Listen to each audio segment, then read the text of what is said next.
Remember the editing in that pub scene? Okay. All right. It's enough slices! Yeah, that's Bohemian Rhapsody in a nutshell. Love it or hate it, we're gonna talk about it. Today we're diving into a film that smashed the box office and stirred up more than a few debates.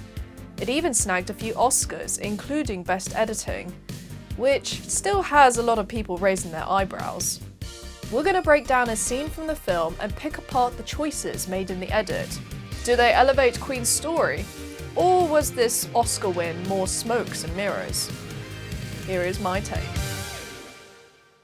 The editor of Bohemian Rhapsody was John Ottman, a bit of a unicorn in Hollywood since he often doubles up as both editor and composer. This combo gives him a natural feel for rhythm and pacing, perfect for a music-driven film. But even he couldn't escape production hell. He's admitted that the first act was a nightmare to work on. Studios are usually just petrified of getting to the first act. You gotta get through everything really fast. And yet this film, every single test screening, the audience was wanting more. Add brutal time pressure and a mid-production director swap, and Ottman was left stitching scenes together just to move the film along. So I took the original version that I cut, and all the nuggets and cool things in it we wanted to preserve. I kept hacking it down, faster, cut things out of it. But if there's a look or something, you want to keep it in there. So what happens is by trying to keep all the old stuff in, but having the scene be half the length, it made it too fast. When Bryan Singer was fired and Dexter Fletcher took over, the story got reshuffled. I flipped around the concerts. So the Japan concert and the tour of USA used to be in different order. Dialogue no longer matched, and so some of the scenes had to be reshot. Ottman admits he isn't proud of how parts of it turned out. When you're in the theater, you don't notice it. Not at all. But when I showed it to my friends in my little screening room here, I was like, holy fuck. He's even floated an idea of an extended cut with his original editing choices. Honestly, I know you could have made it far stronger. As much as we love to roast it, we're not touching that scene at the pub. Instead, let's look at the recording session of Another One Bites the Dust. On the surface, it's a high-energy sequence, but the rapid cuts diminish the emotional weight and tension it should have delivered. We'll find out how by breaking this down, cut by cut. We're a rock and roll band. We don't do disco. It's not disco. Then what is it? So we start with a wide shot of the studio that lays out the geography. We can see the band, we can see the gear, everyone's in the same space. In theory, it's a solid move, it orients us. In practice, it took a while for me to figure out who's actually speaking because they're so far away. That tiny delay, it throws off the flow for me. It's always a tricky balance, do you want to set the entire stage or do you want to focus on a particular person who's driving the moment? So sorry, my darling. Lost all track. Oh, we got a bit of a continuity error here. So we got a close-up of Miami looking up, but then we cut to the wide and he's still looking down. I would have let it slide if Miami wasn't in the foreground in the wide shot.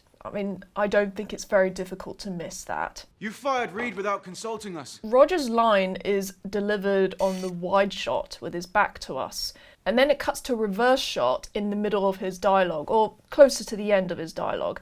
It's a neat little editing trick. I do that quite a bit. It makes the cut feel smoother, less clunky. And it's also an editor's safety net in case the take doesn't have a clean visual start. But here's the snag here.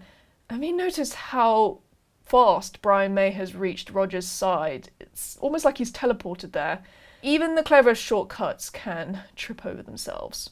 You don't make decisions for the band. This shot of Freddie, it's gone in a blink. He barely gets a beat to react to Roger's words. Maybe the intent was to show dismissiveness, but if the edit had just held a touch longer, even half a second of visible reaction, it could have added some depth. Lingering on Roger's outrage while Brian steps in to calm him, that's a smart choice. It gives us time to feel the tension and the band dynamic. That said, I'd rather actually see Roger say those lines. When dialogue carries that much weight, performance matters. The words, they land harder if we connect them directly to the emotion on his face. Well, I'm terribly sorry, dear. It's done. Besides, So we track Freddie and land on Brian and Roger, but the cut, it bails out too soon. I'd have let it breathe for another second. In a scene that's meant to simmer with drama, rushing the moment undercuts the weight it's trying to build. Won't you, darling? I think about it. No. I personally would have used a single shot on Freddie when he says that. That's his power move. He's showing that he's boss. Instead, the edit cuts to Brian and Roger like we're more interested in their reaction than Freddie's authority. Bit of a missed opportunity to flex his dominance. You need to slow down, Fred. Oh, don't be such a bore. I'm here, aren't I? Are you? Some good back and forth between Freddie and the other two. It builds a dynamic argument. No, John. At this point, Miami and Prenter aren't even part of the argument, so having them in frame, it just adds clutter. It dilutes the tension between the core band members. It makes it feel more like a stage play where everyone has to be seen, instead of a film honing in on intimate dynamics. They should really stick to medium shots and close-ups of the band. That's how you build and maintain intensity. And I'm all for it. What's that supposed to mean? I'm tired of the bloody anthems. I really don't like cutting away from the characters before they even finish their lines, especially with Freddie. What's the matter, John? Are you too shy to hold on to Freddie for more than 2 seconds? The bodies. I want to make people move. You mean disco? Why not? Ooh, we've got a strong visual metaphor here. Prenton shadow. It shows his creeping influence over Freddie, almost like a dark shadow looming over him. It hints at the manipulated dynamic about to unfold. Nicely done. Do you mind pissing off? This is a band discussion. I think a medium shot of the whole band would have landed way better than a close-up of Brian when he says, "This is a band discussion." I mean, it's right there in the dialogue. It would have highlighted the collective nature of the group. If you say so. It's not us. Us. I would have preferred a close-up on Roger instead of a two-shot with Roger and Brian. That would have made the argument hit harder. Isolating Roger would let his frustration and anger really land. After all, he's the one speaking. Brian's just hanging out in the background. Does he really need to be in frame? It's not us. Us. It's not Queen. Queen is whatever I say it is. Again, Freddie gets cut off too soon. This relentless pace, it crushes any chance to focus on character. It's a drama scene, not a music video. Let the performances breathe. Well, you can play your own bloody drums then. Huh? He's not even playing yet. I would keep Deacon off screen until he starts playing. That would have made his musical intervention more impactful. Steve walks warily down the street. Okay, I like this lingering shot. It's like they're in a boxing ring. The fight is not over yet. We need more shots like this. So far, their rivalry feels oddly detached. This is exactly where smart editing can deepen character relationships and lay in subtext. Are you ready for this? Are you hanging on the edge of it? So we got close-ups of Miami as he mulls over taking the manager role. It's a necessary choice. It's a quiet beat of reflection amid all the tension. I'll do it. Okay, we get into the good part of the scene, the music video style montage. This is where Ottman really shines. He knows how to cut to the beat. Sure, it might sideline some of the drama, but it perfectly captures the energy and buzz of the band's creative process. And honestly, who doesn't love Another One Bites the Dust? Down the street with the brim pulled way down low. We got a slow motion shot of Freddie's POV as he is escorted by Prenter. It's a strong visual. It positions Prenter as Freddie's anchor, his gravitational pull into the emerging gay scene. Then we got some nice double exposure shots. These visuals, they perfectly capture Freddie embracing his new disco superstar persona. Ottman says he uses montages to show transitions in Freddie's world. Ooh, nice. They highlight the duality of his life and identity, all while keeping the energy buzzing.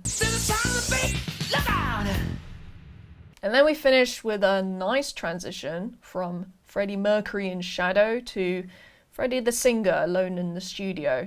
It captures the darker side of his rising fame, his growing isolation, and the widening gap between him and the band that defined him. So, what do we take away from this scene? On one hand, it has undeniable energy in the music montage. Ottman nails the rhythm and sneaks in some clever visual metaphors.